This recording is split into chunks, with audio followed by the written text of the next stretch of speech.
Onde está a cultura? A cultura está em todos os cantos do Brasil. O vídeo do Instituto Cultural Vale mostra diversas pessoas performando atividades culturais, como tocando instrumentos, dançando, visitando museus ou apreciando obras de arte. Mais de 160 municípios. Onde tem cultura, a Vale está. Apoiando e valorizando nossa cultura, crescemos e evoluímos juntos. Boa noite a todos, sejam bem-vindos ao Sempre um Papo, que é um projeto em parceria com o Ciclo de Debates Mutações, que é realizado pelo Arte Pensamento e o Sesc São Paulo. Para falar sobre o tema O Espírito e a Criação de Mundos, vamos receber com palmas o nosso convidado da noite, o físico Luiz Alberto Oliveira. O público aplaude enquanto o físico Luiz Alberto de Oliveira entra no palco. Luiz é um homem branco, de cabelos escuros e sem barba. Boa noite, é uma alegria muito grande poder estar aqui para conversar com vocês sobre a inspiração do nosso imenso Zé Celso e no momento do encontro de duas produções notáveis, né? O Sempre um Papo do grande Afonso Borges e os ciclos da arte e pensamento do grande Adalto Novaes. Eu fiz as contas no outro dia. Graças à mediação do saudoso Zé Américo Mota Peçanha, eu conheci o Adalto e participei do primeiro ciclo dele em 1992. Vocês verem. E desde então, o Adalto foi realizando a construção de uma obra extremamente significativa. São mais de, não sei, dezenas de ciclos, não sei quantos, são mais de 40 livros, tem uma Adaltiana inteira, 900 artigos de pensadores brasileiros, internacionais. Em suma, o Adalto é para ser canonizado, santificado, endeusado, botado estátua na praça, porque nossos colegas franceses confidenciaram. Nem na França tem uma obra como essa, desse porte, produzida pela força motriz de um indivíduo, pelo desejo, pela força de cultura de um único indivíduo. Então, é preciso saudar o Adalto. Além de tudo, é mineiro, né? E conhece a boa goiabada que ele não revela para ninguém a fonte. Bem mineiro mesmo. Bem, esse é esse ciclo ele tem por título Corpo, Espírito, Mundo, Passagens. O Adalto, todo o ciclo, ele se esmera de procurar um tema sempre pertinente ao momento e sempre extremamente difícil para os palestrantes. Uma mulher toma notas em um caderno. Me coube falar sobre a máquina que apaga o tempo e a memória. Para a gente poder chegar lá, vale a pena começar recordando o que são os ciclos de mutações. Por que tem 15 ciclos, os últimos 15 ciclos da arte e pensamento foram chamados de mutações? Foi porque a gente estava numa reunião em Tiradentes, prévia a um outro ciclo, e na conversa a gente chegou a uma conclusão mais ou menos assim, que o conceito de crise caducou. O conceito de crise não é mais efetivo para nós lidarmos com a realidade que nós estamos compartilhando. Por quê? Crise é uma crispação, é uma agudização, é um tensionamento que se maximiza e depois arrefece.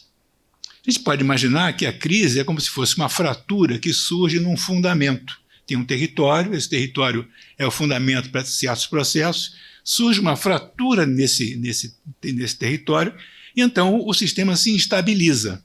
É como um edifício que começa a balançar se as suas fundações não são sólidas. Então, o que tem que se fazer? Tem que se fazer uma reforma, em última instância, uma revolução, mas uma reforma para quê? Para sanar essa fenda, preencher essa fratura, reduzir essa fratura, né, preencher a fenda, para que se estabilize o fundamento de novo e os processos, então, retomem a sua estabilidade. Então, a gente pode imaginar que crise tem esse aspecto localizado, né? Mas quando a crise se torna uma crispação permanente, uma crispação que não cessa, é como se a fratura recobrisse o território. Não tem mais um excesso de território em relação à fratura. A fratura se identifica com o próprio território. Isso não é mais uma crise. Isso é um Estado que carece não de uma reforma, carece de uma refundação. Essa refundação é uma recriação, uma reprodução. E nós identificamos, a proposta de diagnóstico é que o nosso mundo hoje é um mundo em que esse estágio de crispação maximal que nunca passa, ele corresponde, na verdade, a uma mutação. Então, vivemos em tempo de mutação civilizacional. A noção de mutação é uma noção útil porque vem da biologia, né? Na biologia, uma mutação é quando você tem um processo, esse processo é o processo da reprodução, tem um certo diagrama, né, escrito em desoxirribonucleis, que é uma linguagem molecular, e esse diagrama, então, prescreve como um organismo vai se reproduzir, ou seja, como é que ele se estrutura, como é que partes vão se associar para compor os seus órgãos, desempenhar suas funções, o organismo ser reproduzido. Se ocorre nesse diagrama, nesse manual de instruções, né, ocorre uma falha, uma troca, um erro, uma letra fora do lugar, uma frase que se repete, uma página alterada, então, se essa mudança não for suficiente para impedir o processo de reprodução, daí em diante você vai ter duas versões do organismo, uma nova edição. Né? Você vai ter duas edições agora circulando, competindo pelos recursos, etc. O que é significativo é que essa mutação não é proposital, ela pode ser influenciada por um evento como um raio cósmico, né? Um próton que vem de uma estrela muito distante, alcança ali aquele substrato bioquímico e altera o resultado. Portanto, uma mutação ela sempre tem um grau de indeterminação que lhe é essencial. Em estado de mutação, nós estamos todos civilizacionalmente, ou seja, a humanidade hoje, no planeta, né, estamos em um estado de indeterminação. Então, essa é a proposta de diagnóstico que fundamentou os ciclos da mutação. E, em particular, Adalto é um grande valeriano, é um adepto quase fanático, né, do Paul Valéry. Paul Valéry, imenso pensador, poeta.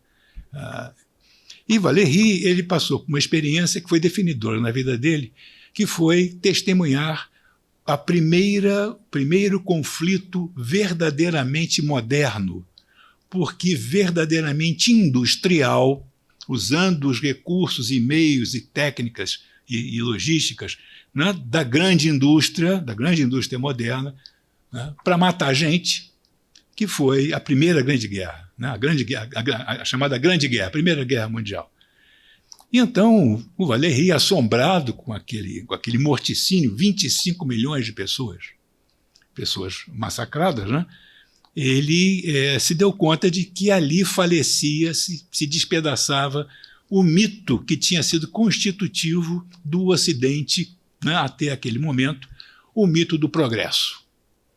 Ou seja, que haveria, né, um tipo de arranjo da cultura municiada pela capacidade técnica e iluminada pela ciência, né, pelo qual haveria um aumento contínuo, incessante e irresistível do bem-estar para toda a humanidade.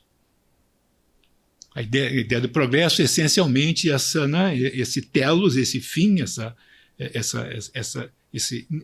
necessidade de que a humanidade se aperfeiçoasse continuamente, seguidamente, rumo a um estado utópico, né, a gente podia dizer, de bem-estar generalizado.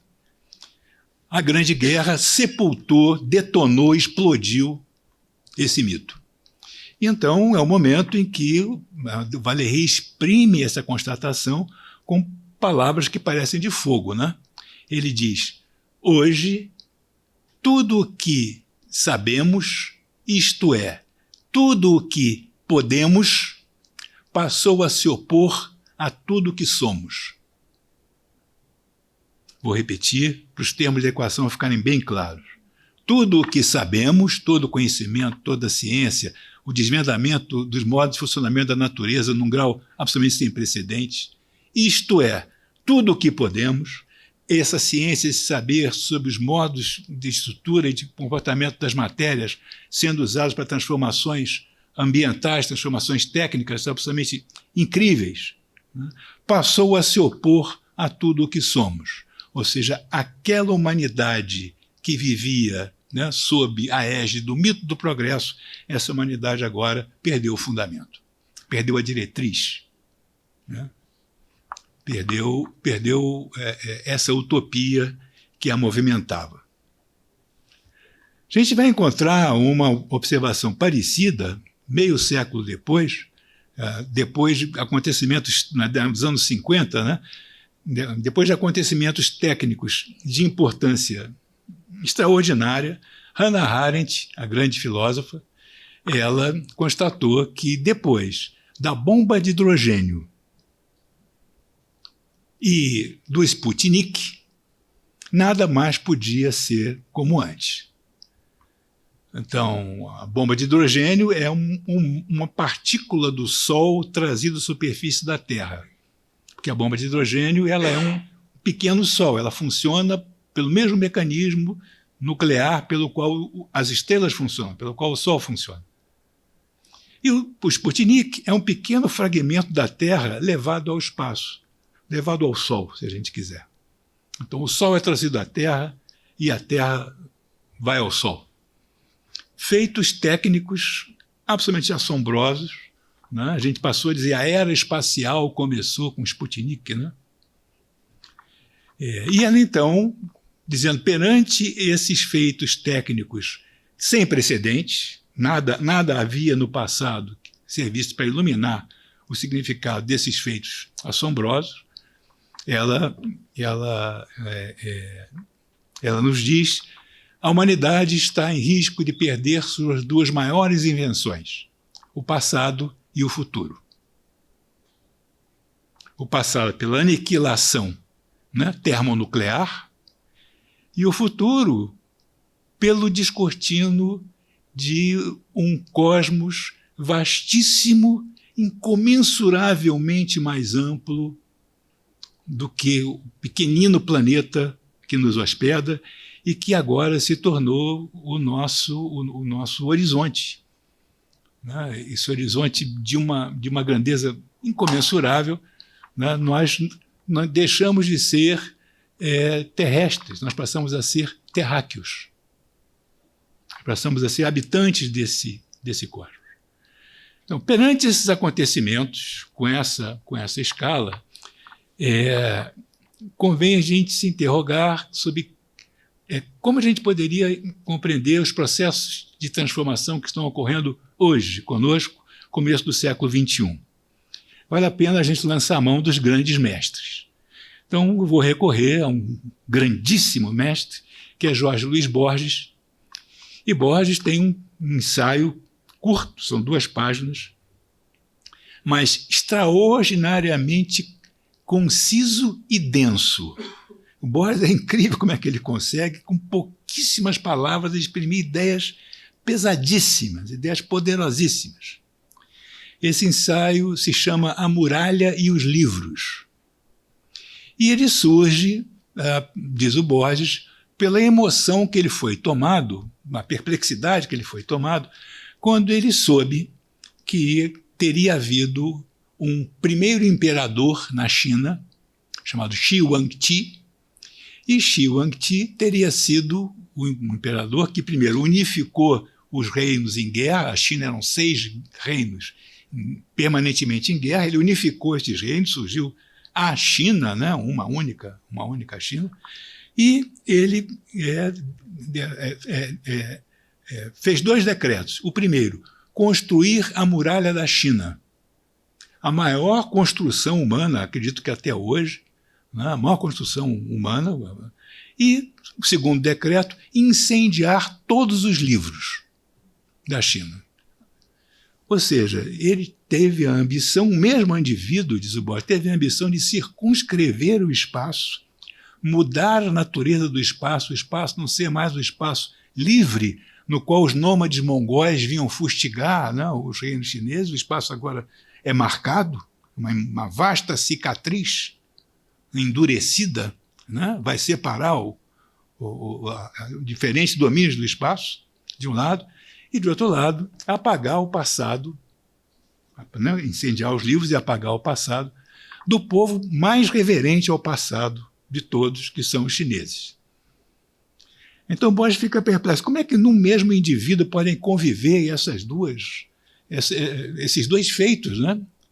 Ele comenta com uma certa ironia, bem borgiana, né? Bom, tiranos construírem muralhas e queimarem livros, isso não é nada notável.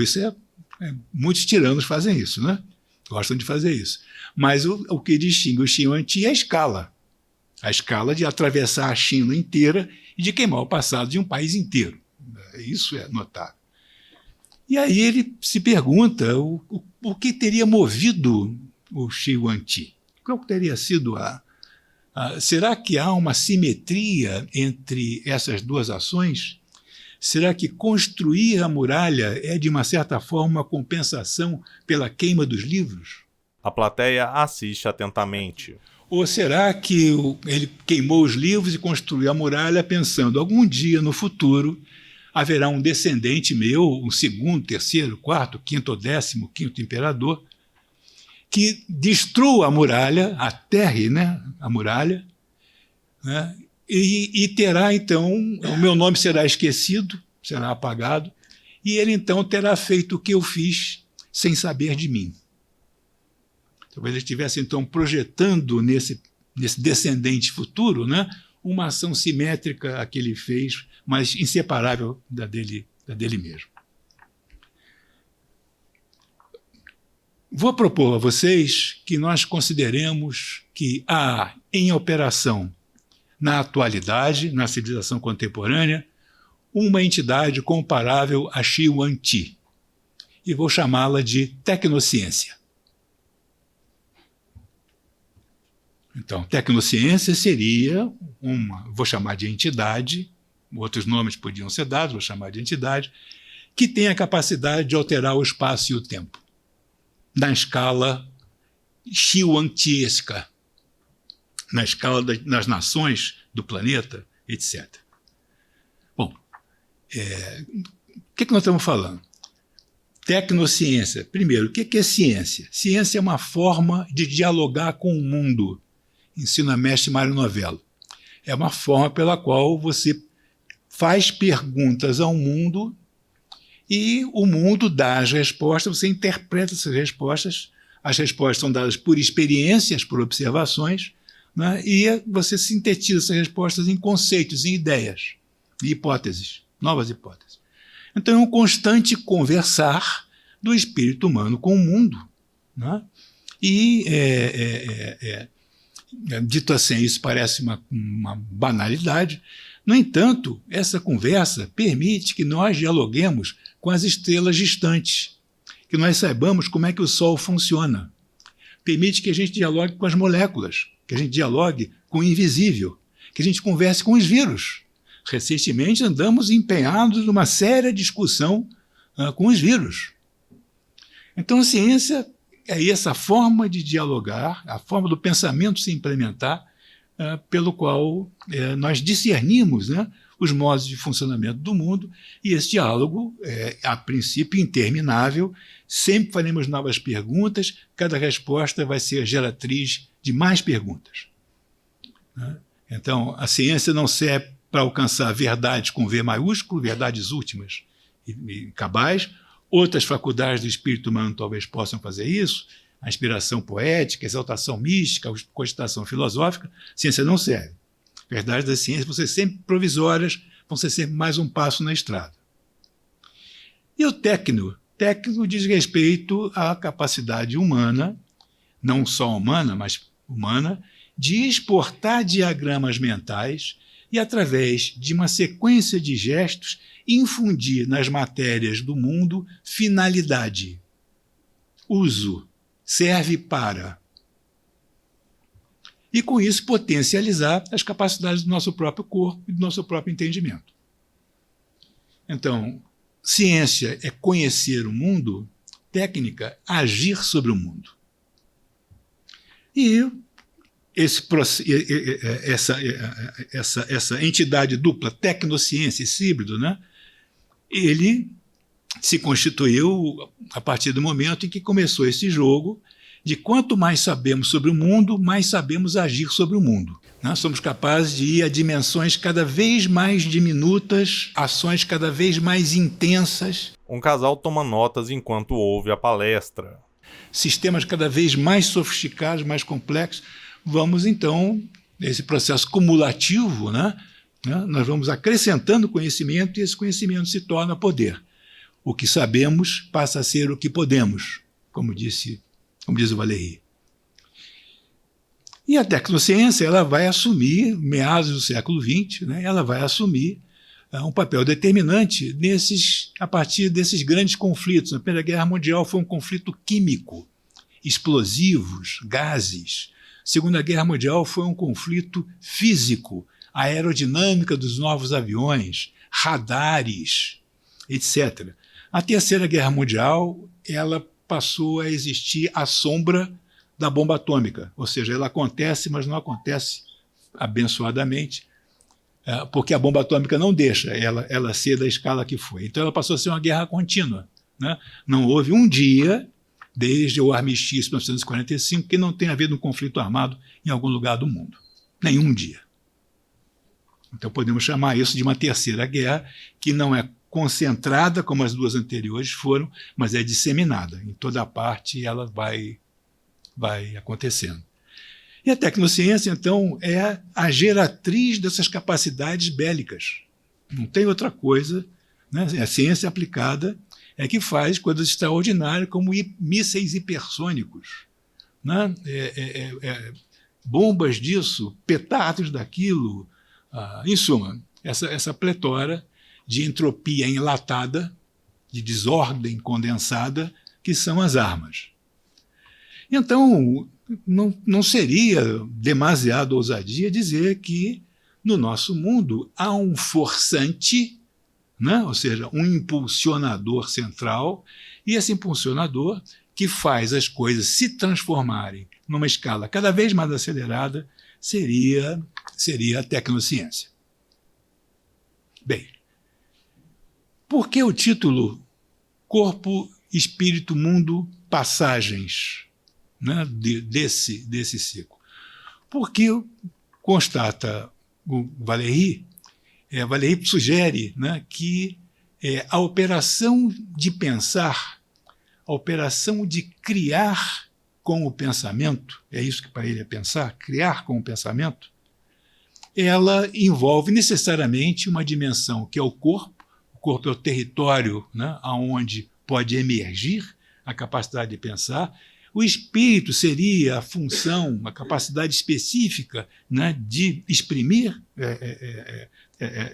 trazer para o mundo, trazer para compartilhar com os outros essas produções, e o mundo é o resultado dessa ação. Essas três dimensões, que eu acabei de enunciar sequencialmente, diz Valéry, são inseparáveis, são inteiramente dobradas umas sobre as outras. Daí, então, a ideia de definir o operador do pensamento como corpo, espírito, mundo. Se quisermos, nós podemos decupar cada uma dessas instâncias, falar do corpo, falar do espírito, falar do mundo, mas, para o processo de criação, as três dimensões são necessariamente dobradas sobre si, necessariamente complexificadas. Essa é a tese do Valéry. E a questão, então, o desafio que o Adalto nos coloca é, nesse mundo de hoje, dominado no sentido de impulsionado pela tecnociência, a atuação de corpo, espírito e pensamento ainda é possível? Dito de outro modo, ainda é possível pensar? Então, esse é o desafio que os diferentes debatedores do ciclo vão abordar de diferentes maneiras, de diferentes possibilidades aqui. Eu vou explorar, em particular, essa figura da tecnociência e verificar até que ponto ela, de fato, pode ser comparada ao primeiro imperador chinês. Então, vamos ver. O que é característico do nosso mundo hoje? O que caracteriza o nosso mundo é a aceleração. E essa aceleração ela se dá pela abolição da distância. Ou seja, graças aos meios de comunicação eletrônicos, meios de comunicação que tornam instantâneo o contato entre todas as partes, todas as regiões, hoje a geografia colapsou. A geografia foi abolida. Né? Todos os locais, né, se precipitaram sobre um único local. Esse local chama-se agora.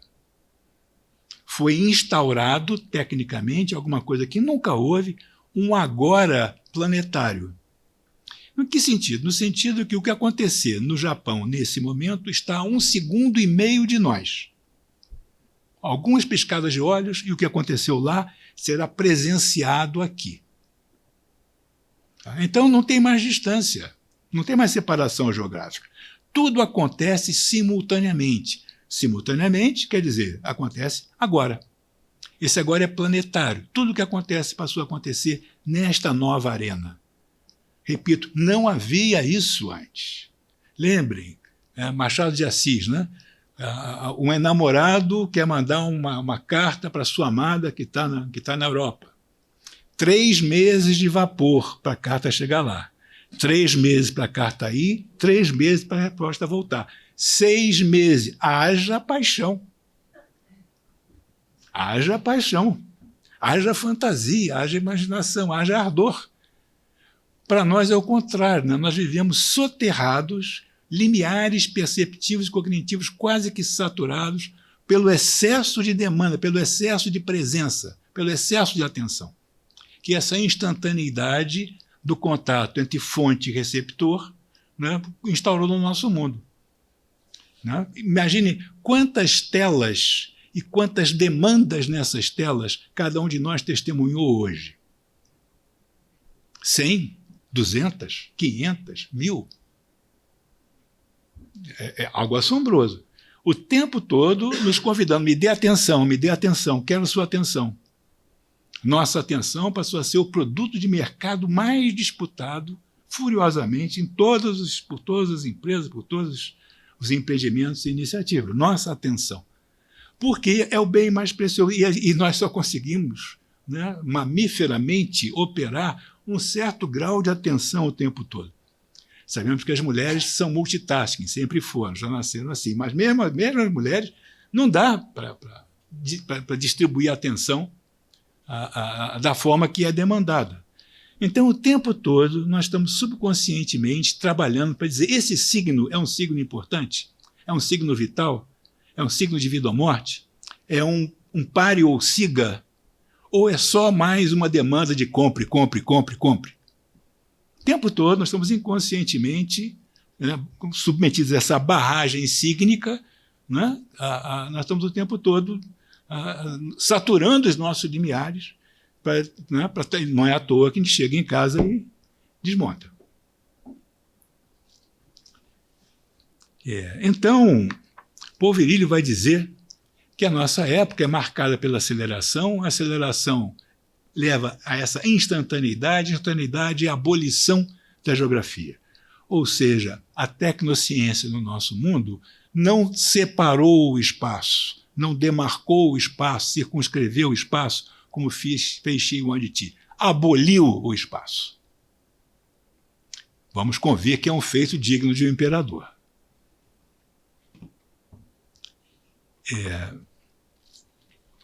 Por outro lado, desde mais ou menos 2 séculos e pouco, 2 séculos e meio, passou a reger as atividades produtivas humanas um objeto paradoxal, uma tendência ao infinito, um tender ao infinito. Tudo que esse objeto toca, na verdade é um sistema, mas em suma, tudo que esse sistema toca, ele quer levar para o infinito. E esse sistema chama-se capital. Tudo que o capital toca, ele quer converter em capital. E então, desde que, como observou um rapaz chamado Carlos, há mais ou menos 170 anos, desde que os meios de produção, ou seja, a terra, as ferramentas de trabalho e a ação humana, desde que foram postas no comércio, ou seja, começaram a ser precificadas. Isso só foi possível devido ao relógio mecânico, que estandardizou a hora, pôde-se passar a medir o trabalho humano. O relógio mecânico é o principal fator técnico que permitiu o capitalismo, que permitiu medir o trabalho humano. O trabalho humano era de sol a sol. No inverno é uma coisa, sol a sol. No verão é outra. Né? Veio o relógio mecânico e disse, não, você vai trabalhar 12 horas por dia e as horas são iguais. Não importa se é verão ou se é inverno. A humanidade se libertou do sol, o relógio mecânico. E o capitalismo pôde nascer. Essa é quando esses três ingredientes da produção, a terra, que antes era herdada ou conquistada, as ferramentas, que eram herdadas, em geral eram herdadas, e o trabalho, que era esse trabalho elástico, né? Quando tudo isso foi metrificado, então começou a poder haver acumulação do excesso de valor, começou a poder haver excesso de valor. E então inaugurou-se um sistema que realimenta-se a si próprio e que, ao contrário de todos os outros empreendimentos humanos, não tem um fim, não tem um término. É puro deslizamento, pura expansão. O que é o capital? Que é converter tudo em capital. Como? Rompendo todas as fronteiras nacionais, convertendo todas as populações de cidadãos em consumidores, fazendo uma revolução tecnológica incessante para ter sempre mais produtos. Sempre mais. Então, isso é que eu chamei de vetor infinitizante do capital. O capital ele não tem nenhuma barreira, nada, nenhum valor religioso, ético, nada disso, tudo o capital atravessa. E vejam vocês, 2 séculos e pouco, 3 séculos depois, o capital venceu. Olhem o nosso mundo e o que nós vemos em toda a parte, as mesmas siglas, as mesmas empresas, né? São 700 empresas que regem 80% da produção de tudo no mundo. Dessa produção, 80% é descartada. Esse excesso assombroso, esse desperdício extraordinário, convivendo com uma desigualdade. É difícil encontrar um adjetivo que sirva para descrever como é iníqua essa desigualdade no seio dessa abundância extraordinária tecnicamente produzida. Então, o capital, não sei se para vocês é uma novidade, o capital venceu. O capital, inclusive, que teve momentos de confronto, né, na crise de 29, o capital quase perdeu para o trabalho. Teve quase ali. Né? O que ele fez? Rendeu-se ao trabalho, assimilou horizontes e questões do trabalho para depois voltar e reinstalar-se, né, com a sua ganância infinita. E então, hoje, o que a gente vê é que o capital deu a volta no planeta. Não há mais nações, até a Antártida já tem capitalismo, até o fundo dos mares já foi precificado. Até Marte tem terrenos, os terrenos já estão lá, vai ter condomínio marciano. Então, o capital já deu a volta. O capital não tem mais como se expandir. Né? E o problema agora é que, nesse estágio de triunfo, de glória, de suprema, né, o capital vai ter que transformar sua natureza, transmutar-se. É talvez um elemento central dessa mutação civilizacional. Este sistema assombroso, o capital, ter que mudar a sua natureza. O problema do capital agora não é mais expandir-se no espaço, é estender-se no tempo, durar. Porque o capital as consequências da regência do capital estão afetando o modo de funcionamento do sistema integrado planeta Terra. De um ponto de vista extremamente objetivo. É objetivo. Ou seja, os ciclos de matérias, de atividade, né, pelos quais o planeta, o sistema planeta, né, funciona. O que é esse planeta que eu estou falando? É o encontro de 4 fluxos. O fluxo lento dos continentes. Os continentes deslocam, né, centímetros por ano, mesma velocidade de crescimento das nossas unhas. É a velocidade com que a África continua se afastando da América do Sul. Demorou 150 milhões de anos para o Oceano Atlântico surgir. Então, um movimento muito lento. Um movimento mais rápido das correntes marinhas, né, a corrente do Golfo, etc. O movimento mais rápido ainda das correntes aéreas, dos ventos, que integram, conectam os continentes, levando o movimento rapidíssimo da luz do Sol. Esses 4 movimentos se encontram, se combinam e dão um ritmo básico de mudança do sistema Terra, do planeta Terra, que é a mudança das estações. Então, esse é o ciclo básico, e sobre ele, diversos outros ciclos de trocas gasosas, ciclos hídricos de evaporação e condensação, ciclos de gelo e de congelamento e degelo, etc, etc, etc, etc. Esses ciclos hoje passaram a ser afetados de maneira cada vez mais significativa pela capacidade tecnocientífica da civilização humana acionada pelo capital. O que eu estou tentando apresentar para vocês não é uma teoria, estou apresentar para vocês fato. Fato. É assim que está acontecendo. Os ciclos de nitrogênio são afetados, os solos não funcionam mais do mesmo jeito, o clima está mudando e vai mudar, né, de uma forma extremamente acelerada, né? As mudanças típicas do clima são da ordem dos 10 mil a 100 mil anos. Então, uma era do gelo, 170 mil anos. Né? Nós, em 2 séculos, estamos produzindo um aquecimento, né, que não teve precedente nos últimos 500 milhões de anos. Então, estamos realizando um feito, né, uma interferência, né, de extremo impacto. E o que é decisivo é que nós, esses agentes, né, ao afetarmos de tal maneira o suporte da nossa própria existência, necessariamente afetaremos a nós próprios. Um espectador toma notas da fala de Luiz Alberto. Então, estamos vivendo um momento em que o tempo não é mais o mesmo. Não é mais tempo no duplo sentido de tempo clima e tempo duração, né? Porque estamos vivendo uma sucessão de momentos sem precedentes. Não é só na história do homem. Sem precedentes numa longa história, um largo período da vida. Nunca houve alguma coisa acontecendo como está acontecendo agora.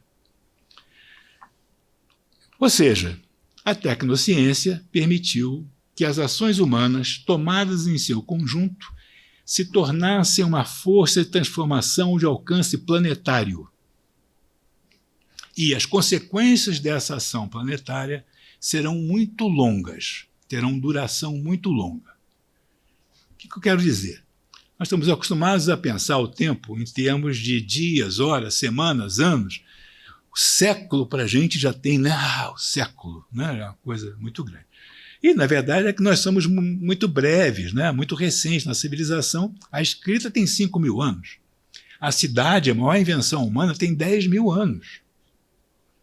10 mil anos são, sei lá, 400 gerações. A primeira cidade, o nosso avô estava lá. Muito perto, muito pouco, muito breve, muito recente. Mas, com a detonação dos artefatos nucleares, durante 5 décadas, nós cometemos a insanidade de detonar quase 1 milhar de artefatos nucleares na atmosfera. Esses artefatos nucleares, eles produzem, como subproduto da detonação, produzem o que se chama radionuclídeos, que são núcleos de átomos instáveis, que vão se fragmentando com o tempo. Alguns dessas fragmentações são muito rápidas, ocorrem em frações de segundo, outras são muito demoradas. Por exemplo, um material chamado estrôncio 90, que foi produzido por todas as centenas de detonações nucleares. 1945 até 1990, os franceses ainda conseguiam detonar uma bomba em 90. Vejam você, quase 50 anos de detonação. O estrôncio 90 tem a chamada meia-vida de 24 mil anos. Isso quer dizer que se você tem 100 núcleos de estrôncio 90 aqui agora, daqui a 24 mil anos vão ser 50. Daqui a 48 mil anos vão ser 25. E assim por diante. Portanto, hoje há na Terra, distribuída pelos ventos, pela circulação, pelo funcionamento do sistema Terra, há uma camada de radionúcleos de material radioativo distribuído sobre todo o planeta, todo ele, inclusive nos oceanos, né, aumentando sensivelmente a radioatividade média ambiental. Não há nenhum processo natural pelo qual isso possa acontecer. Nenhum. É exclusivamente artificial. É humano. Nós fizemos. Podemos assinar embaixo, se nós quisermos assinar essa grande obra. Então, estamos afetando o futuro concretamente. Detetores Geiger, daqui a 48 mil anos, ih, caramba, tem 25 átomos de estrôncio 90 aqui, ó. Tinham 100 lá, agora tem 25 aqui. Uma espectadora na plateia assiste atentamente à fala de Luiz. Então, houve a sugestão de que, perante a ação desse novo agente, a ação humana tomada em seu conjunto, munida pela tecnociência e impulsionada, né, pela ganância infinita do capital, esse novo agente planetário ele determinaria uma nova era geológica, o antropoceno, a época, seno é época, né? A época dos humanos. A época que uma determinada espécie tornou-se um fator de transformação do planeta como um todo. Não preciso dizer que não há precedentes, nada jamais na história dos 3 bilhões de anos e meio de história da vida, nada jamais aconteceu dessa maneira e com essa rapidez. Então, vejam, de fato, nós somos Xi-Yuan-Ti. Nós estamos mudando o espaço e o tempo para nós, para todos os outros seres vivos, para todo o planeta, para os nossos descendentes, para o futuro longínquo. Só que agora, né, nesse incêndio do antropoceno, o que vai arder não é o passado, o que vai arder é o futuro.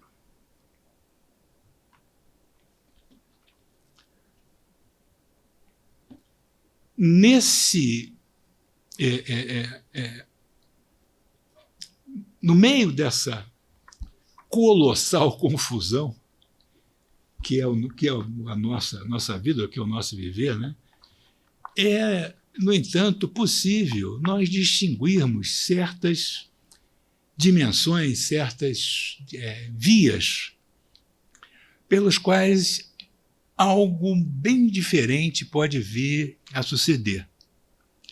E diz respeito, essencialmente, a uma transformação de corpo, espírito, mundo. A uma transformação da capacidade de pensar. Essa que chamou a atenção do Valéry, né? Eu vou tentar dar para vocês esboços, inícios para a reflexão de vocês do que eu estou querendo dizer. Nós achávamos ocidentais irremediáveis, né? Nós achávamos que sabíamos o que era pensar. Nós achávamos cartesianos irremediáveis, né? Nós achávamos que pensar era, sobretudo, separar. Análise é separação, né? O pensamento analítico é o pensamento que separa. Separa o quê? Natureza de cultura, humano de não humano, sujeito de objeto, naturato de artefato. Então, pensar era proceder a esses vastos sequenciamentos, essas vastas distinções, e organizar o mundo num imenso repertório de classificação. Classificar tudo classificadinho. Cada coisa no seu estojinho. Achamos que pensar era isso. E que, portanto, né, sendo essa uma ação essencialmente racional, ratio é a capacidade de sopesar, né, de ver para que lado a balança pende. Né? Então, esse sopesar é o princípio diretivo da separação, do separar, do distinguir. Você sopesa, isso aqui está assim, isso aqui está assado. Vamos separar. Então, nós seríamos os operadores privativos da razão. Só nós temos razão, só nós pensamos. Qual é a principal evidência de que só nós pensamos, desde Aristóteles? A linguagem. Só nós temos essa linguagem rica, sofisticada, simbólica, descritiva, imaginativa, inventiva, que recobre o mundo, né, que é a base da cultura. E a cultura é uma segunda natureza que veio se sobrepor à primeira natureza. Né? Por que segunda natureza? Porque nós, humanos, somos centauros. Né? Nós somos parte orgânicos e parte culturais. Se um organismo humano não for imerso num campo cultural, qualquer que ele seja, qualquer língua, qualquer etnia, ele não será um humano completo. Ele terá uma biologia humana, mas não será um ser humano, porque não falará, não pensará, não agirá e possivelmente se extinguirá. Então, nós somos centauros, é a nossa grande originalidade. Nós somos seres naturais e culturais, inseparavelmente. Só há humano quando há cultura, e a cultura é a linguagem. Então, nós dizíamos, né, só temos nós e os outros. Nós pensamos, os outros não pensam. Ocidentais irremediáveis, nós tínhamos separado o mundo em nós e eles, humanos e não humanos, pensantes e não pensantes. E aí vejam vocês o que acontece. Por exemplo, 1995, anteontem, né? Anteontem, uma bióloga chamada Suzanne Simard, que descendente de uma família de madeireiros do Canadá, ela trabalhando para uma empresa de corte de madeira, né? Em suma, uma empresa que põe abaixo as florestas e depois precisa replantar para poder continuar tendo matéria-prima para cortar uma geração depois. E ela tinha um problema, e o problema é que quando a determinação do governo canadense era clara, você tem que plantar só, quando você corta, você replanta só as espécies úteis. As outras espécies que você encontra na floresta natural, que não tem valor econômico, vão só drenar recursos. Então você tem que plantar só aquelas espécies que sempre têm valor comercial. E isso era um fracasso. Eram muito poucos os replantios que tinham sucesso de refazer a floresta. Enquanto isso, quando havia, né, a combinação de árvores economicamente interessantes e outros tipos de árvores, você plantava essa mistura, no entanto, aí o replantio vingava. E a médio prazo era economicamente mais interessante você replantar a mistura do que plantar só o foco econômico.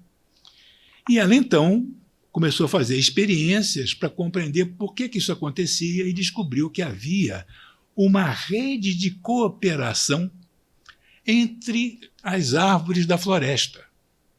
E o que é mais espantoso é que essa rede de cooperação não era feita de árvore, ou seja, apenas as raízes de árvores. As raízes das árvores participavam de uma rede de fungos, uma rede de cogumelos, e essa rede de cogumelos interagia com uma capa de bactérias sob a ponta das raízes. Havia toda uma troca aí de água, de elementos, substâncias químicas, etc. Então tinha ali um mundo de cooperação no qual as árvores cediam açúcares, né, para os fungos, e os fungos se passavam oxigênio e carbono, né, do solo para as árvores e das árvores entre si. E ela então foi fazendo experimentos cada vez mais sofisticados para mostrar como, de fato, havia essa troca. Ela usou material radioativo para marcar as trocas. Ela mostrou que, de fato, aquilo que estava ali estava em uma árvore e passava para outra. A única forma era havendo essa mediação, essa rede, né? Durante 30 anos, ela tentou mostrar nos congressos, nas academias, convenceu os acadêmicos, convenceu os burocratas do governo de que aquela forma de plantar era errada, porque não levava em conta o fato essencial de que uma floresta, ao contrário do que supunha Aristóteles, não é uma coleção de indivíduos. Uma floresta é uma comunidade. E que, portanto, ao invés de pensar a floresta em termos econômicos, valia mais a pena pensar a floresta em termos sociológicos. Olhem que loucura! Olhem que A floresta é uma sociedade, é uma comunidade. Cuidam-se entre si. Ela descobriu, né, que as florestas que mais se recuperavam eram no qual eram mantidas certas grandes árvores antigas, ela chamou de árvores-mãe. Mãe é coisa de mamífero. Mãe não é árvore. Mamífero é que é mãe. Mas ela chamou de árvores-mãe porque elas coordenavam a distribuição dos recursos na rede fungal, na rede dos micélios, na rede dos cogumelos. E, com isso, protegiam, né, o que recebia menos sol, recebia açúcares ali para poder crescer, mesmo com menos sol. Na época que, que o sol chegava, e ele compensava. Em suma, uma comunidade de trocas, uma comunidade em que há intensa comunicação entre os seus integrantes.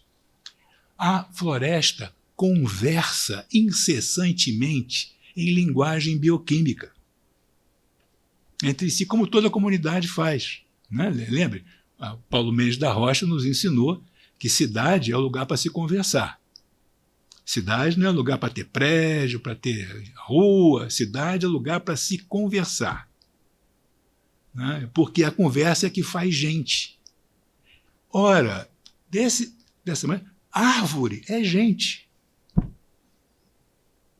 Árvore conversa, árvore se comunica. Uma linguagem que vejam, até 1995, um quarto de século atrás, nós não tínhamos ideia. Éramos completamente ignorantes. Completamente.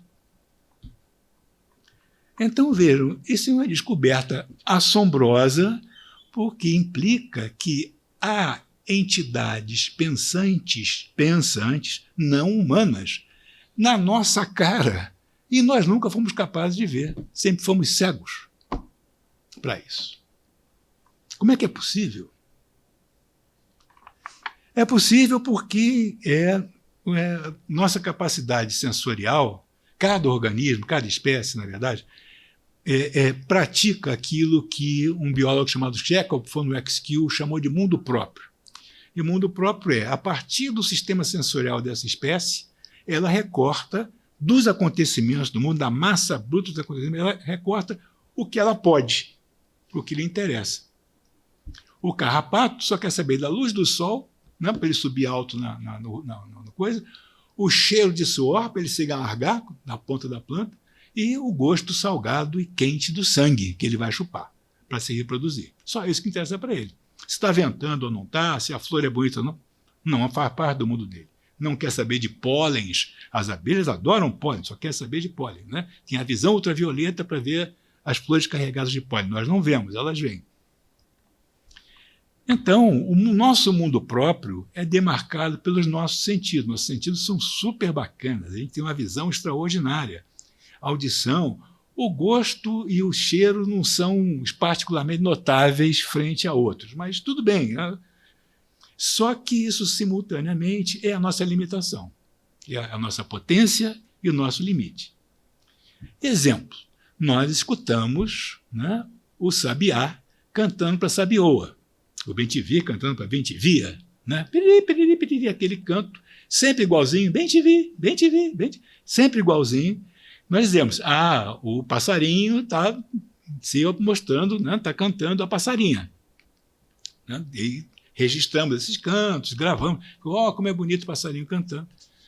Até que nós levamos um microfone ultrassensível e um gravador altamente sofisticado para gravar a conversa do passarinho com a passarinha e descobrimos que, no meio daquela repetição exata daquele padrão, há microtons e microsilêncios que são únicos, que identificam o camarada.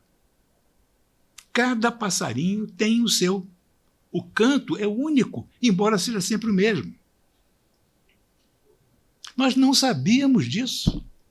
Achávamos que as passarinhas eram umas tolas, que bastava cantar forte, cantar forte assim, para ela dizer, tá bom, vamos nessa. Não. Ela escuta nessa ourivesaria sonora, ela escuta esses microdetalhes e, a partir daí, ela toma a sua decisão. Há uma conversa que nós não escutávamos, nós não sabíamos. Para nós, o canto era mudo. Para a passarinha, não, mas para nós era. O canto era só aquela repetição. Vejam, não sabíamos disso até 15 anos atrás.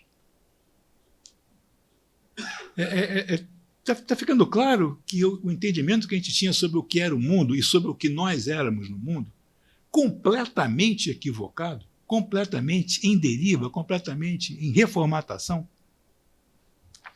Mais um exemplo. Aqui no Jalapão,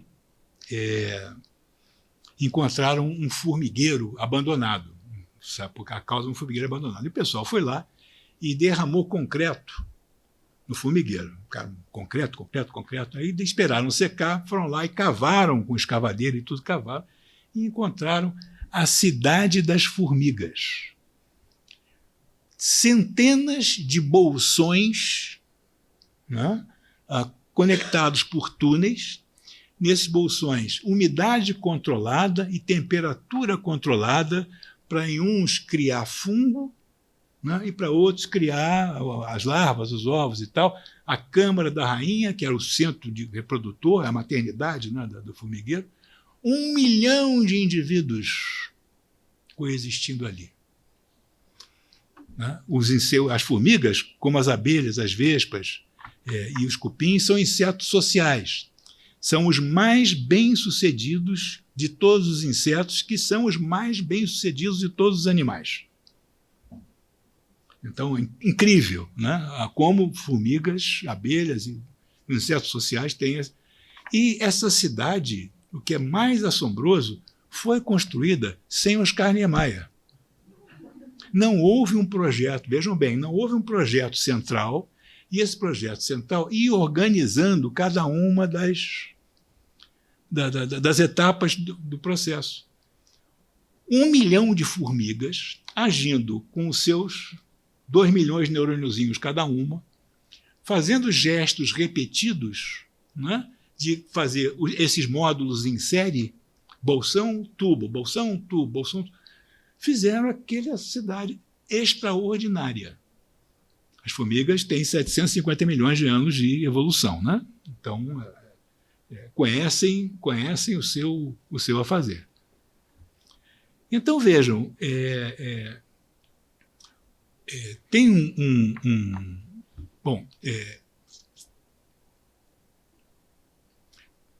formigas, insetos sociais, formigas, vespas, abelhas e cupins, compartilham conosco, com os humanos, uma característica que o biólogo Eduardo Wilson chamou de eusocialidade. Eusocialidade é dispor de um ninho, nesse ninho coexistirem diferentes gerações e haver repartição do trabalho. Então, você pega no formigueiro, né? O formigueiro convive desde a larva até a formiga adulta, a repartição do trabalho, no caso, a abelha, a formiga, a rainha, é só para produzir filho, o zangão é só para fertilizar a rainha, né? Tem o operário grandão, o operário pequenininho, o operário grandão para defesa, o operário pequenininha para pau para toda a obra. Então, de fato, as formigas são eusociais. Nós também somos eusociais. Né? Temos um ninho, nossa caverna. Nessa caverna coexiste o vovô até o netinho, e há diversificação de ações, a especialização de ações. Há aquele que é bom de curtir curtir o couro, aquele que é bom de quebrar a pedra, aquele, né? Isso é transmitido geração após geração. Muitas funções são compartilhadas ali. Então, vejam, há qualquer coisa, como pelo menos, fora organismos microbianos, há qualquer coisa como 5 milhões de espécies. Tá? Dessas 5 milhões, só os insetos sociais, os primatas Homo sapiens, 2 tipos de rato de toca, 2 mamíferos, e 3 famílias de camarão de água doce são eusociais. 5 milhões, só essa meia dúzia de 3 ou 4 é que compartilham esse tipo de arranjo comportamental. E dois deles são extremamente bem-sucedidos, os insetos sociais e o Homo sapiens. O público assiste atentamente à palestra. Os ratos da toca, aparentemente, vivem muito felizes nas suas tocas. A conversa deles é por cheiro, eles são cheiradores, têm um olfato incrivelmente desenvolvido. Então, eles chegam a sentir movimento pelo cheiro. É uma coisa impressionante. E os camarões de água doce, realmente, não tem muito o que dizer. Não dá para entender muito o que são, mas são. Mas estão lá. Então, vejam, nós somos criaturas que temos, cada um de nós, 80 bilhões de neurônios no cérebro. 80 bilhões de unidades, vamos dizer assim, unidades informativas, unidades transformativas, unidades processadoras de informação. Tá? Cada um de nós, então, 80 bilhões. Cada formiga tem 2 milhões. 2 milhões. Mas um formigueiro com 1 milhão de formigas, ele vai ter 2 milhões vezes 1 milhão. Vai ter 1 trilhão de unidades informativas. Então, um formigueiro é uma entidade com uma capacidade cognitiva comparável ou superior à nossa. Formigueiro, abelha, colmeia, né? Cupim, o que for. Então, é muito limitado da nossa parte achar que esse poder de processamento, comparável ao nosso, que ele não corresponde a um tipo de cognição comparável ao nosso. Se trata, na verdade, do fato de que nós não sabíamos olhar, não sabíamos ver, não sabíamos entender que um formigueiro é capaz de falar. Como é que o formigueiro fala? Vem um tamanduá, chega perto do formigueiro, né? Saem aquelas formigas parrudas do formigueiro, né? Para defender o formigueiro, o tamanduá saboreia aquelas formigas, daqui a pouco elas voltam lá para dentro. E foi uma conversa mais ou menos assim: bom dia, tamanduá, vamos tomar um café da manhã juntos? O tamanduá saboreia aquelas formigas todas. Aí, quando o tamanduá vai embora, o formigueiro fala: valeu, até a próxima. Por que o formigueiro agradece ao tamanduá? O tamanduá comeu formigas, afinal de contas. É porque para o tamanduá é muito mais importante a alteração no metabolismo do formigueiro causada pela disrupção do tamanduá. Ou seja, as formigas vão trocar de câmara, vão trocar de equipe, vão trocar de função, todo o formigueiro vai se ativar em função desse diálogo, e daí em diante o formigueiro vai ter uma marca, uma cicatriz, uma tatuagem, dizendo: no mundo existe tamanduás. Ele que não tinha essa memória, ele passa a ter essa memória. E para ele, ter esse aprendizado sobre o mundo é muito mais significativo do que umas poucas centenas de formigas, ela que tem 1 milhão. Né? Nós recebemos a carícia de uma pessoa amada, essa carícia tão gentil, né, arranca algumas dezenas de células epiteliais da nossa pele. Pouco nos lixamos para as células epiteliais, azar o delas. Queremos a carícia da pessoa amada, é ou não é? Então, a mesma coisa acontece com o formigueiro. Então, o formigueiro conversa. Como é que é a conversa do formigueiro? Como é que o formigueiro fala? Fala com o seu corpo, com as suas formigas, que são suas células. As nossas são fixas umas nas outras, as deles são móveis, são fluidas. O formigueiro dança. O formigueiro se exprime dançando, bailando, com o seu corpo reagindo ao mundo. Nós estamos ainda para aprender essa linguagem formigal. Ainda não sabemos essa conversa. Poderemos em breve, quem sabe um dia, conversar com as formigas. Ou então, outro tipo de seres absolutamente extraordinários são os polvos cefalópodes, né? os polvos são o mais parecido com o sistema nervoso alienígena que alguém já pôde imaginar. Porque tem um cérebro central e cada tentáculo é um cérebro autônomo. Então, cada polvo são 9 cérebros. Uma confusão do caramba, né? Porque cada tentáculo é curioso independentemente, explora o mundo de acordo com a sua vontade. De vez em quando, ele manda um sinal, e aí o cérebro central, opa, vamos então agir em conjunto aqui, fugir, comer, fazer alguma coisa que precise fazer. Senão, cada tentáculo é por si. Então, é dificílimo para nós tentarmos transferir nossa cognição para essa cognição com um substrato tão diferenciado, tão distinto do nosso. No entanto, nós sabemos agora que os polvos eles têm uma capacidade de eletrificar pequenos cristais na sua pele e mudar de cor uma rapidez assombrosa. Né? Então, ele faz mimetismo de areia. Na hora que o tubarão chega, ele se vira areia, se disfarça de areia. Né? Capacidade de... E ficam, às vezes, já foi chamado polvo, antipolvo, fazendo uma verdadeira ópera luminosa um para o outro. É difícil não imaginar que eles estejam conversando. Difícil, porque um frente ao outro, né? Aquele movimento e aquela troca intensíssima de cores para lá e para cá. Nós mal estamos começando a registrar e, quem sabe, um dia vamos ser capazes de traduzir e ser capazes de falar polvez. Mas tem uma ficção científica. Ficção científica, você sabe, é a prospecção do que pode haver, né? E sendo científica, do que pode haver tecnicamente. Tem um escritor chamado Adrian Tchaikovsky, que eu não sei se é descendente do outro ou não, mas ele escreveu um livro em que a humanidade deu uma das suas muitas ferradas, e aí então está tentando refazer uma humanidade num outro planeta a partir de uma outra espécie primata que tem nesse planeta. E aí é desenvolvido um vírus que acelera a evolução que demoraria milhões de anos, para, por exemplo, os símios falarem, em poucas gerações haveria essa aceleração. E então vai uma cientista numa nave, né, lá para esse planeta e joga no planeta esse vírus, só que ela erra o alvo. Em vez de atingir o ninho dos primatas, ela atinge um ninho de aranhas.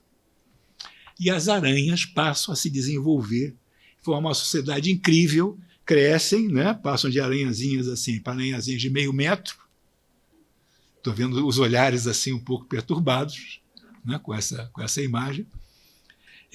E as aranhas fazem uma coisa incrível. Elas dominam, vencem a guerra contra as formigas, que eram as grandes rivais, e dominam as formigas, que elas aprendem os cheiros, né, os odores pelos quais as formigas se comunicam. E elas passam, então, a dar instruções às formigas e transformam os formigueiros em algoritmos, em computadores. Tem computadores que são as formigas trocando sinais bioquímicos, processando informação. Em vez de ser um computador eletrônico, é um computador de formigas. Alcançam o voo espacial.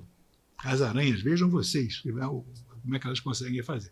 E aí encontram um planeta próximo, um outro planeta, onde a civilização é feita de polvos. E os polvos são absolutamente extraordinários porque é a anarquia mais absoluta, porque cada um grita com o outro em cores, né? Grita com o outro o mais intensamente possível, até que vença a assembleia por cansaço. A assembleia está na assembleia, o que brilha mais intensamente, com mais tempo, é que vence. Mas logo se esquecem, porque algum tentáculo tem uma outra ideia e então fazem uma outra coisa.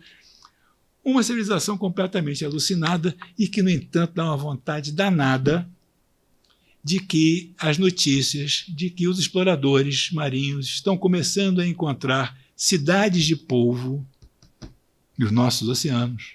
Dá uma vontade danada que isso seja o começo. Porque já pensaram conversar com um outrem? Esse outrem não é um marcianinho verde, um homenzinho verde. Esse outrem é outra inteligência que a Terra desenvolveu, completamente diferente da nossa, separada da nossa por centenas de milhões de anos. Então, nesse tempo em que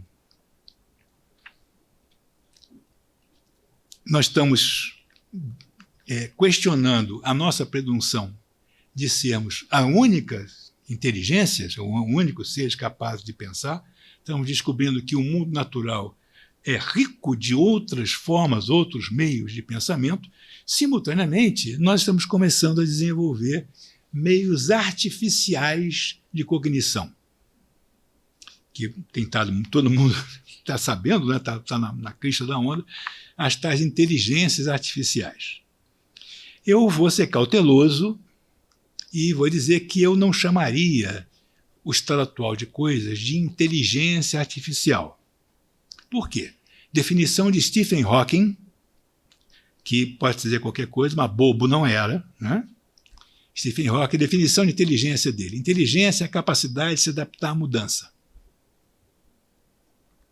Então, o que quer que seja capaz de se adaptar à mudança, faz uma ação inteligente. Essa é a definição dele. Então, isso não tem a ver com ter um sistema nervoso central como o nosso. Pode ser um sistema com um povo, se o povo adaptar, pode ser uma cognição distribuída como a das formigas. Se adaptar, está sendo inteligente. Essa é a definição. E as formas atuais desse tipo de sistema altamente sofisticados de processar a informação, que nós temos chamado de inteligência artificial, na verdade, eles são o que eu chamo de dispositivos de razão sintética, porque eles operam meramente na razão. Eles são espíritos descarnados, sem corpo e sem mundo. Não tem sensação, não tem a base sensória, não tem como ter vivência. O formigueiro tem experiência, cria memória. O ChatGPT não. O ChatGPT ele se nutre, né, do passado. Então, tudo que tinha na internet até 2019, o ChatGPT digeriu, assimilou. Então, é um oráculo perfeito para o passado. Não é incapaz de um gesto de autêntica inovação. Por quê? Tudo que ele pode fazer é recombinar.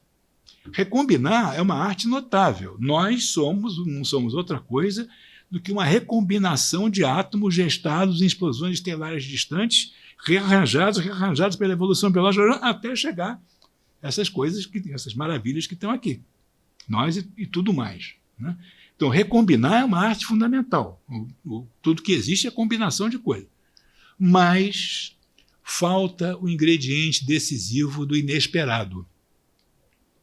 Não tem o raio cósmico que atinge o transistor do computador para fazer o ChatGPT fazer uma coisa diferente. Tudo que ele faz diferente somos nós que programamos de fora ainda. Então, ele é meramente um sistema racional, só pesa. Isso aqui é mais pesado do que isso. E, sobretudo, tudo que ele consiste é linguagem. Mais nada.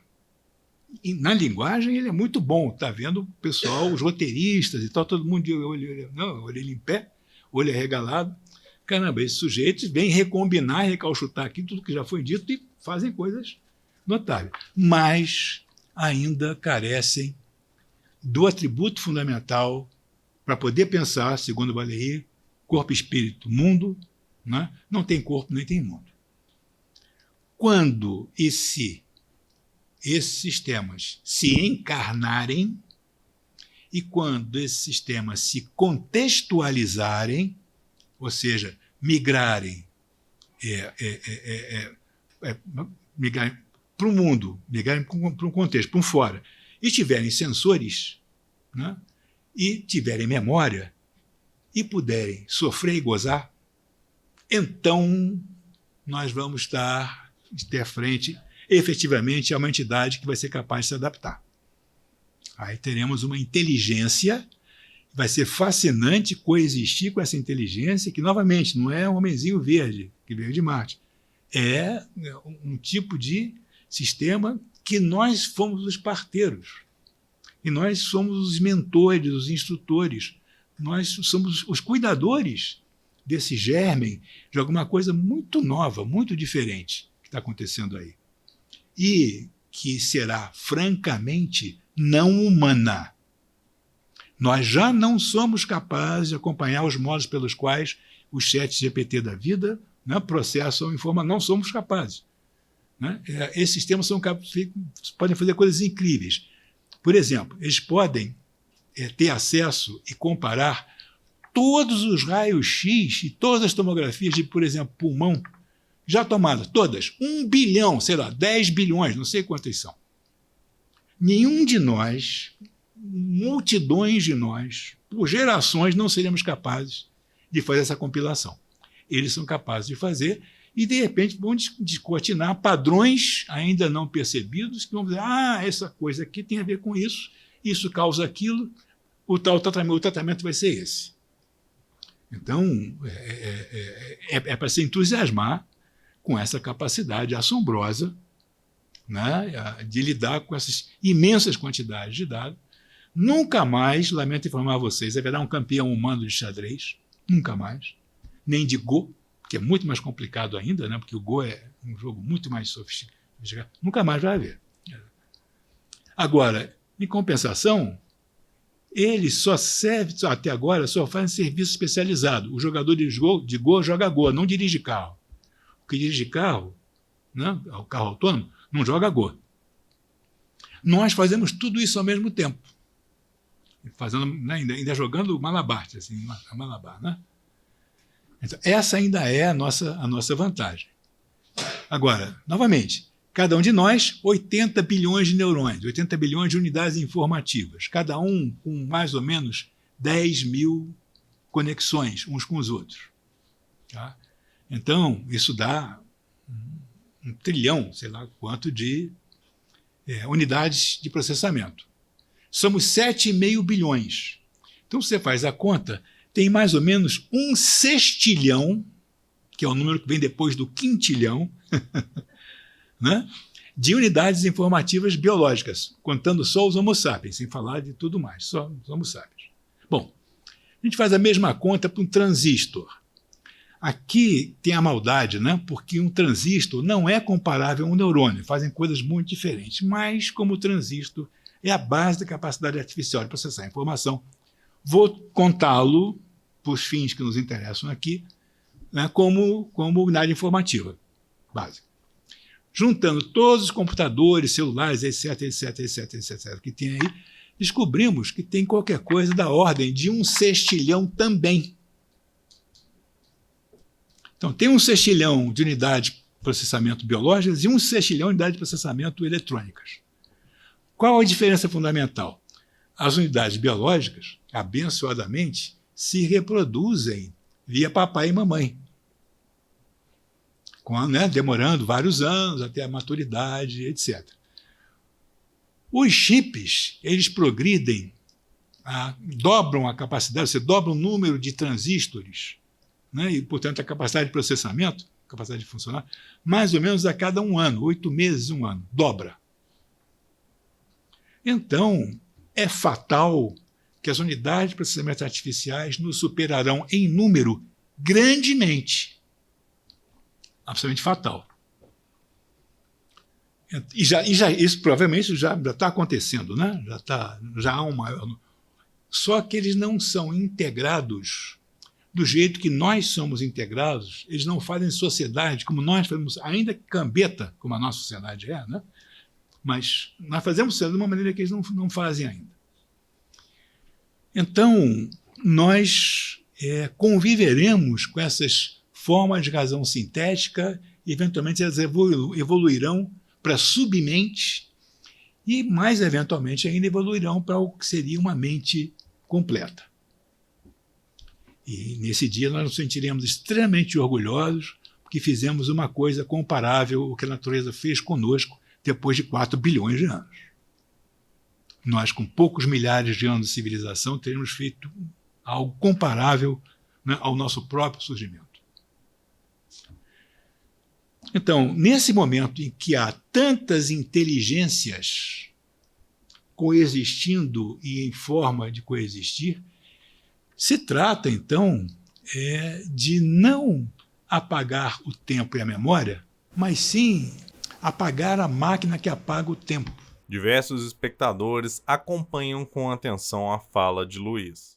Recuperar a nossa capacidade de, no seio de cada hoje, de cada presente, fazer surgir, engendrar, desdobrar vários futuros possíveis. Toda a arte faz isso. Toda a imaginação faz isso. Não é nada estranho. Então, nós engajarmos, acionarmos essa nossa faculdade. É chegado o tempo não de apagar a memória, é de apagar a crendice na inevitabilidade, na fatalidade do sistema capital, como se ele não tivesse horizonte, como se ele não tivesse depois, como se fosse a forma final pela qual a sociedade humana vai se exprimir, vai se criar. Nós estamos hipnotizados, automatizados nessa crença, essa superstição de que fora do capitalismo é o deserto. Talvez seja, mas o deserto pode ser interessantíssimo. O deserto pode ter domínios de pensamento e formas de expressão e formas de viver, olha, que podem ser surpreendentes. Então, é chegado então o tempo de apagar essa máquina, mudar esse maquinismo devorador para outra coisa. Para fazer isso, vai ser necessário um feito notável, mudarmos a nós mesmos. Mas a principal característica que nós temos enquanto seres pensantes, enquanto corpo, espírito e mundo, é que nós somos incompletos. Nós guardamos um núcleo de indeterminação incoercível, invencível, que nos inquieta, que nos faz curiosos, que nos faz criativos, que nos faz ambiciosos, e que, se nós empregarmos essas diretrizes num território de solidariedade e cooperação, nós refundaremos o nosso estar no mundo. Poderemos conversar de igual para igual com essas outras inteligências, reverenciarmos a beleza das suas criações. Quem sabe elas até possam também escutar um pouquinho das nossas, perceber um pouquinho das nossas. Nós também somos capazes, né, de realizar. Então, vivemos algo que é incoercível, a mutação civilizacional. Ao contrário do que dizia o poeta, nós não seremos os mesmos e não viveremos como nossos pais. Um outro mundo, necessariamente, inevitavelmente, se abre para nós. E então vamos ter todos que aprender as artes da pilotagem, da navegação, para poder transitar nesse oceano cheio de riscos, mas que conduz ao único porto possível, ao porto dos porvires, ao porto dos amanhãs. Se nós formos capazes de empreender essa navegação, se nós formos capazes de ser essa ponte entre o que veio antes de nós e o que vai vir depois de nós, o futuro vai se lembrar de nós com saudade, vai se lembrar de nós com admiração, talvez mais até do que a gente mereça, né? Mas, como diz Mário Schember, o grande físico Mário Schember, se o conhecimento da necessidade é a fonte da liberdade, há caminhos livres se abrindo perante nós. Obrigado. O público aplaude calorosamente o encerramento da palestra. Muito bom, né? Nós vamos abrir agora para algumas perguntas. Alguém, por acaso, gostaria de começar? Se alguém tiver, né, quiser perguntar alguma coisa, eu vou até você. Alguém? Acho que ninguém quer comentar. Estão em choque? Verdade. A produtora Jennifer Sampaio leva o microfone para um homem da plateia que deseja realizar uma pergunta. Vamos lá. Opa. É o livro da canadense? Isso. E esse da ficção científica que você coloca aí do povo se chocando em luzes, o resto foi só espanto para a gente, que eu acho que foi maravilhoso. Olha, chama-se In Search of the Mother Tree, Buscando a Árvore Mãe, da Suzanne, com 2 N's, Simard, Simard. A Simone, ela no futuro vai ser reconhecida como uma das mais notáveis cientistas de todos os tempos, porque é uma descoberta devastadora, né? Departamentos inteiros de academia foram varridos, aquelas suposições idiotas, todas varridas, né? E o outro é Children of Time, Crianças do Tempo, do Adrian Tchaikovsky, como o nome do músico. Todos os 2 livros são fascinantes, fascinantes. E sobre os polvos, como é que chama? Ah, caramba! Tem um documentário que é sensacional, sim, e tem um livro que é do Tim Godfrey, que eu não vou me lembrar o nome. Agora, daqui a pouquinho eu lembro. Mas que é sobre como é que o povo pensa, a cabeça do povo. É absolutamente fascinante, né? Extraordinário. A gente pensa que a árvore é imóvel, né? A árvore é imóvel, a árvore está enraizada, mas a floresta anda. 1 quilômetro por ano, mais ou menos, nas condições médias, a floresta se expande. Então, em 1000 anos, a floresta anda 1000 quilômetros. O público acompanha a resposta de Luiz. Então, nós somos muito rápidos para ela. Ela não consegue nem perceber direito o que está acontecendo quando nós vamos lá e nós não conseguimos entender o que é um ser que vive na Idade Média de 500 anos. Não conseguimos atinar com o que seja essa. Para nós é uma eternidade, né? O mais Matusalém dos humanos não chega a 1/3 de uma árvore comum, né? Ainda mais essas árvores-mãe, essas têm 1000 anos, né? São quase as pirâmides, né? Só que vivas. O Japão tem uma forma muito curiosa de vencer o tempo, vencer o desgaste do tempo.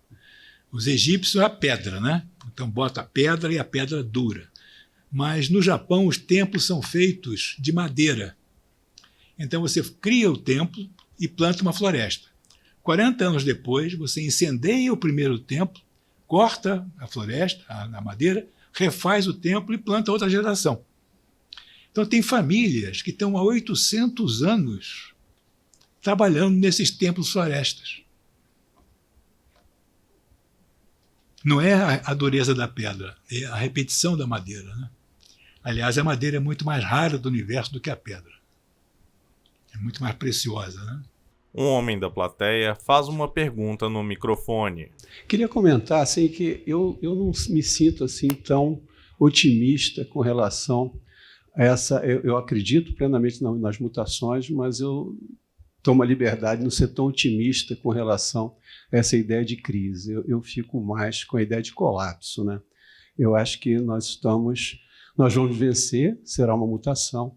Mas eu tive, ano passado, a oportunidade de conviver com siderúrgicas na Amazônia, né? E, naquela ocasião, só 4% das terras eram terras que permitiam a compra para um projeto industrial, porque as siderúrgicas dependiam do carvão, né? E elas tinham dificuldade de implantar os projetos, porque tinham que ter certeza, projetos grandes, né? Tinham que ter certeza no que estavam comprando e onde estavam botando o dinheiro. Então, eles plantavam, assim, para o povo era eucalipto, não é? Não é bem. Então, eu convivi com um projeto, por exemplo, que tinha 104.000 hectares de florestas, né? E a gente entendia como eucalipto, mas não era eucalipto, era um clone de eucalipto. E é interessante que eram projetos desenvolvidos pela nossa tecnociência, né? Então, essa nossa forma de inteligência nós acreditamos nela, né? A gente tem receio da tecnociência nas questões bélicas, mas a gente também convive com grandes erros que a tecnociência nos traz, né? Que ela nos traz. Então, eu acho que nós tivemos o professor Giacoi aqui na segunda-feira falando do colapso, né? da nossa linguagem, né? Da nossa percepção de mundo, e eu acho que realmente nós precisamos, né, de uma percepção de inteligência e entendermos que a nossa razão não partir por irracional, porque eu acho assim, quando a gente diz que vamos dizer, um triângulo pode ter menos de 180 graus, né? É uma questão de percebermos que nós estamos num mundo curvo, né? Então ele vai ter menos de 180 graus. Não é uma proposta irracional, não é uma proposta intuitiva e que pode ser violenta. É uma percepção de que nossa inteligência precisa também sofrer uma crítica, né? E essa, na nossa forma de formação do mundo, né, de convivência com o mundo do certo, também tem graves erros, né? E eu queria só ouvir seu comentário sobre isso, por favor. Você pontuou um conceito absolutamente fundamental que eu não consultei as notas, né? Com essa mania agora de não consultar as notas. Aí eu não falei do colapso, que é o conceito decisivo pelo qual a gente pode augurar, fazer como os adivinhos antigos faziam, augurar o destino do capitalismo. E tem uma palavra que define esse estado terminal do financismo extremado do capitalismo global planetário hoje. Essa palavra, do Jared Diamond, é colapso.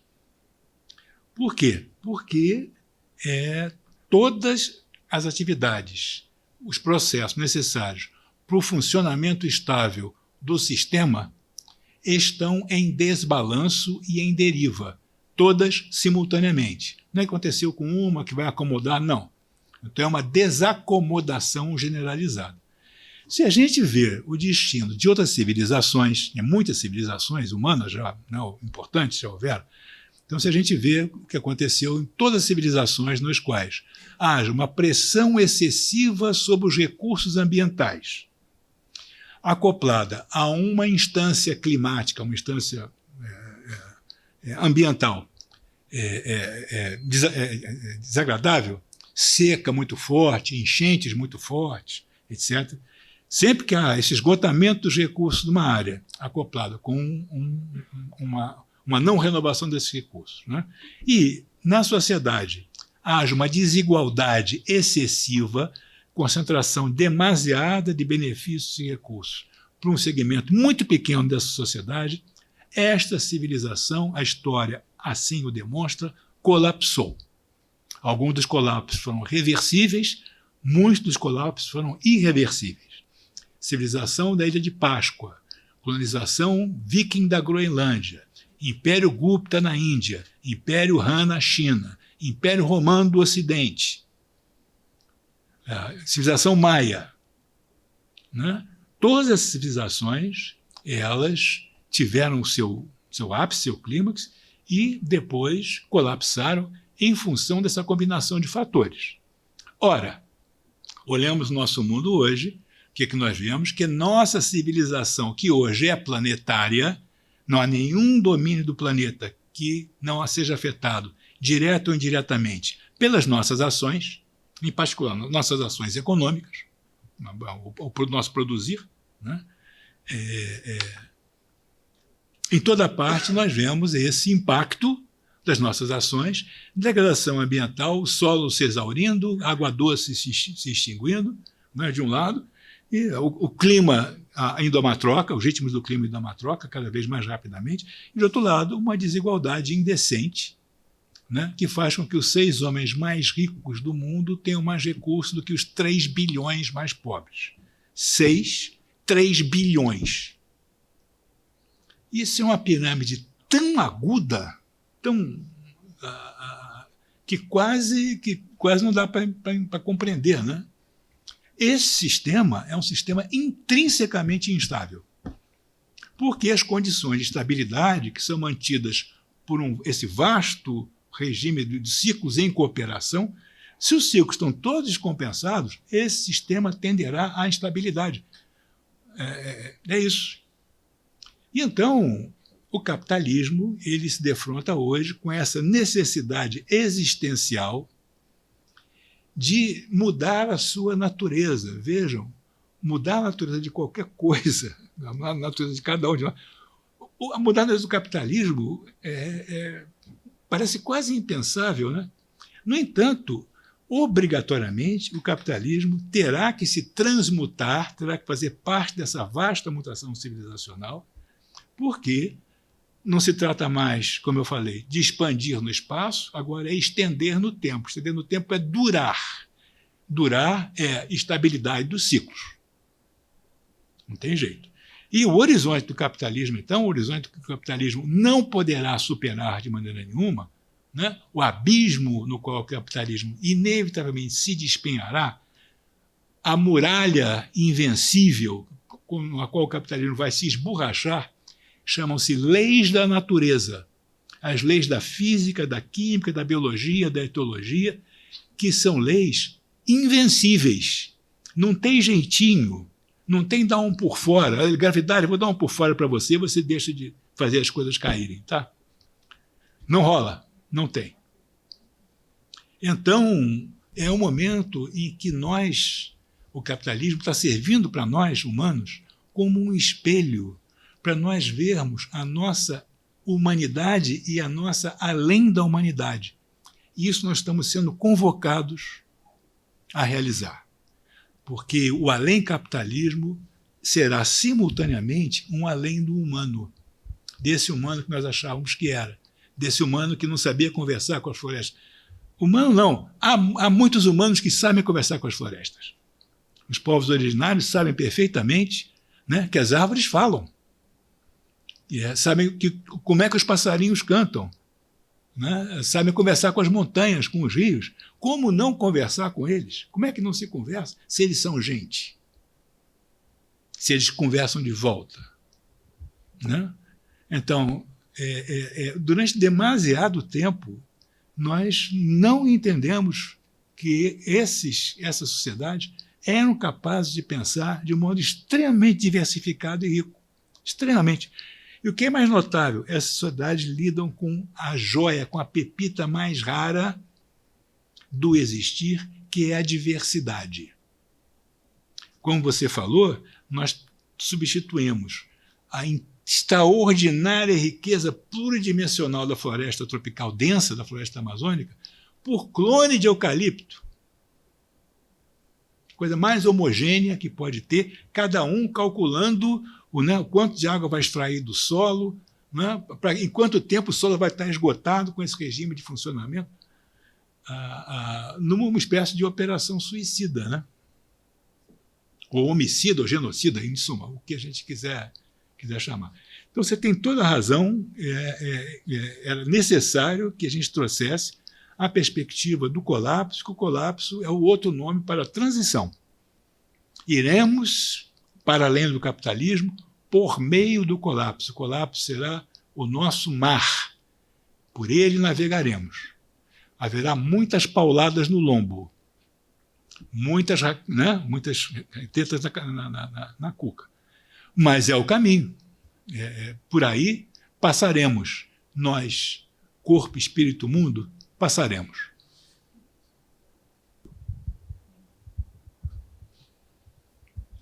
Um homem da plateia faz uma pergunta para o Luiz Alberto no microfone. Boa noite. Eu vou tentar expressar a minha dúvida, né?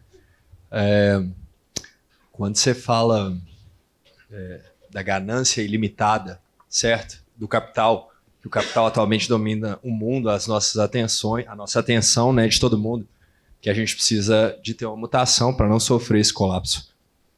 Eu acho que tem que ter um norte, certo? Você comentou da solidariedade e da cooperação que a gente tem que ter como outras culturas, como outros seres. Mas qual que é o caminho? O que você acha que pode acontecer antes do colapso fatal? A gente precisa de um caminho. Se eu me permitir, eu diria que antes do colapso, nada do colapso já está. O colapso só vai ter os seus graus, sua acentuação, vai ter suas etapas. No colapso já estamos. Não tem como voltar atrás. Aquele mundo que nossos pais viveram, esse mundo está perdido para sempre. Outros mundos estão abertos, sem dúvida. Aquele não mais. Aquele não dá mais. E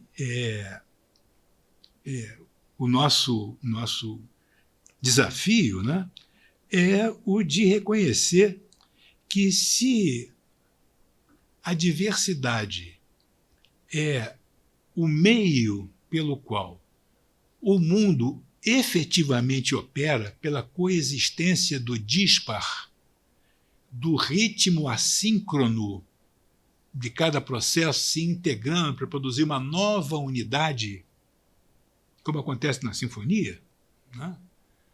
Se isso é assim, então a base da existência não é a competição, é a cooperação. A competição vai ser uma forma que vai emergir em certas circunstâncias a partir de um campo cooperativo fundamental. Vejam, cada um de nós é feito de aproximadamente 100 trilhões de células humanas. Células têm DNA humano. Habitam em nós 200 trilhões de organismos não humanos. Ou seja, há em nós um ecossistema tão rico, denso e variado quanto uma floresta. Na verdade, a flora de cada um, a flora bacteriana de cada um dos nossos umbigos é mais identificadora, é mais identitária que nossa expressão digital. Cada um de nós tem uma diferente. A distribuição das bactériazinhas ali é única. Nós só subsistimos porque, quando ingerimos os alimentos, o que acontece? Fragmentamos em bocados com os dentes, depois na caldeira do estômago fragmenta um pouco mais, depois a flora intestinal quebra as cadeias moleculares, né, transmite, né, para o intestino, para ser absorvido os nutrientes que são assimilados pelo nosso corpo. Se nós não tivéssemos a flora vicejando em nós ingeriríamos alimentos e não seríamos capazes de realizar a etapa molecular fundamental de assimilar um nutriente. Morreríamos de fome, cheios de comida. Então, é pela cooperação do diverso que a natureza consegue ser tão exuberante, tão rica, tão diversa, tão variada. Esse entendimento deve ser o norte ou o sul para as nossas ações. É preciso que nós desenvolvamos uma ética. Essa ética é uma ética de afirmação da vida, e afirmar a vida é afirmar a diversidade. E essa ética ela vai poder, talvez, vir a se implantar em termos sociais, em termos do maior número possível de parcelas da humanidade, através de uma varinha mágica, do instrumento mais extraordinário que existe de forjar gente, que chama-se educação. Então, qualquer ato, qualquer ação educativa, do tipo que for, onde for, na escola, fora da escola, onde quer que seja, que vocês encontrarem, valorizem, afirmem, apoiem. Qualquer um. Não interessa o conteúdo, não interessa a língua, nada disso. Se ajudar a formar ideia, né? A formar corpo, espírito, mundo nas cabecinhas, é a melhor maneira de pavimentar ou de semear o caminho para o futuro. Esses caminhos cheios de liberdade. Né? Então, não há nada mais supremo se tudo que eu falei aqui, alguma coisa ficar em vocês, é a educação. É o que tem para se valorizar mais do que tudo, porque é a forma de fazer gente. E gente é para brilhar, né? Uma mulher se dirige a Luiz Alberto no microfone. Boa noite. Boa noite. Bom, agradecer. Na verdade, é um comentário, né? Eu tenho lido, assim, me inteirado mais sobre a Amazônia, sobre a floresta, e eu estou lendo Arrabalde, o livro, né, do João Moreira Salles, e toda uma pesquisa que ele fez. E uma coisa me chamou muita atenção, dentre outras, no livro, é o depoimento de um dos migrantes, né? Aquela coisa do sul que vai para o norte para plantar, na verdade, para fazer pasto para o gado, fundamentalmente. E aí um dos entrevistados dele, ele falou, ele mudou a atividade, ele tirou o boi e está plantando uma espécie de árvore que ele trouxe da Ásia, já não me lembro mais o nome, enfim, e que ele está exportando, né? E o que o fez mudar? Né? Ele tinha pasto, ele estava plantando capim e assim, não funcionava. Né? Já tinha morrido o gado de fome. E o agrônomo, ele mandou limpar, o agrônomo, ele chegou lá, estava tudo sujo, ele falou assim, mas você não limpou? Ele falou, claro, limpei. Mas a energia disso aqui, aprontou para a floresta, não tem como o capim competir com ela. Né? Ele falou assim, foi nessa hora que eu resolvi mudar. E eu fiz da floresta uma aliada. Né? E aí ele vai dizer isso que você estava falando, ou seja, a diversidade. Então, ele hoje planta essas árvores, a vida mudou, ele preserva a floresta, ele cuida, e tem a diversidade ali. Ele falou assim, eu peguei a diversidade a meu favor. Né? Então, assim, eu não destruo a floresta e hoje eu consigo sobreviver em cooperação. Né? Então, eu acho que essa... E é isso, né? A diversidade e a cooperação, o coletivo. Né? Eu acho que é só um comentário assim, que me chamou a atenção. Povos originários, eles hoje nós estamos tendo cada vez mais evidência, primeiro que eram uma vasta civilização. Haviam muitos milhões de pessoas existindo na Amazônia. Não fizeram construções de pedra, como os incas, que não tinham floresta, então faziam construções de pedra, né, que ficaram lá. Essas desapareceram e agora, infelizmente, devido ao desmatamento, estão surgindo as evidências arqueológicas dessas vastas comunidades extremamente organizadas, vivendo dentro da floresta. A cidade dentro da floresta. Não é a cidade que expulsou a floresta, a cidade dentro da floresta. E mais ainda, você encontra uma faixa assim, diagonal, né, que vai do sudoeste da Amazônia para o nordeste da Amazônia, onde é muito rica a plantação muito rico de castanheiras. E a castanheira é uma árvore complicada, porque a noz dela é muito dura e só tem dois animais com tamanho, capivara e a paca, com tamanho de quebrar a noz, né? E quando quebram, é no pé da própria árvore. Então, como é que houve essa propagação tão acentuada? Porque os povos originários faziam uma tula, né, faziam uma marmita de castanha, e iam percorrendo ao longo dessa faixa, né, preparando o solo, chamado solo terra preta de índio, que é uma mistura de restos orgânicos, né, que eles iam deixando em torno das aldeias. Isso foi cultivando. A Amazônia é cultivada. Aquela imensidão de floresta é cultivada, ela é parcialmente artificial. Porque durante 10.000 anos, esses ancestrais interviram dessa forma cooperativa. Nós chegamos e em 10 anos botamos abaixo para plantar clone de eucalipto. Tem alguma coisa errada em algum lugar. 10.000 anos com 10 anos. Alguma coisa está errada em algum lugar. Então, esse tipo de entendimento é absolutamente fundamental para a gente, inclusive, poder entender o que é o Brasil. Né? A Amazônia é o inconsciente do Brasil. Né? É o grande inconsciente do Brasil. E dele e dela haverá de surgir a chispa, a faísca, a luz, pela qual nós vamos ser outros brasileiros, mais brasileiros ainda. Como o Zé Celso queria, né? Agradeço profundamente a vocês a gentileza da atenção. A plateia se despede com aplausos.